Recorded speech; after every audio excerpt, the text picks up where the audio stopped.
Samani naongea na Vodacom. Ndio, karibu tukusaidie nini?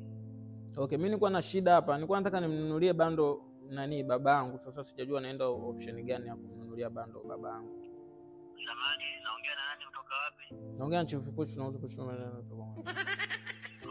karibu sana Chief Push.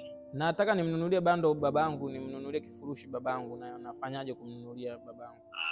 Basi utapiga menu kama ulivyojua namna kupiga menu. Utaenda sehemu hiyo andika mnunulie rafiki. Ni babangu sio rafiki yangu kaka, naomba unielewe, ni babangu nataka. Ndio, utaenda pale sehemu ya kumnunulia rafiki, utamnunulia, ile haina shida. Ni babangu, haina shida. Vipi babangu? Nataka sehemu ya baba, hiyo ni sehemu ya rafiki ndugu yangu.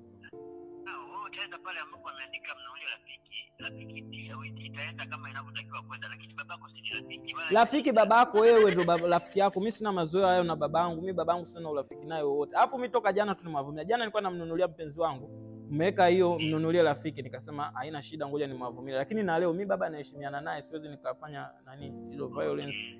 Hiyo ni value, violence kumvalue heshima yake. Hebu sikia, ngoja. Mfano mimi nataka nikununulie wewe bando na naenda option gani? Wewe nikununulie wewe. Unapiga menu kama kawaida, unaenda sehemu ya kununulia rafiki. Sasa mimi na wewe tuna urafiki gani ndio tunajuana sasa hivi?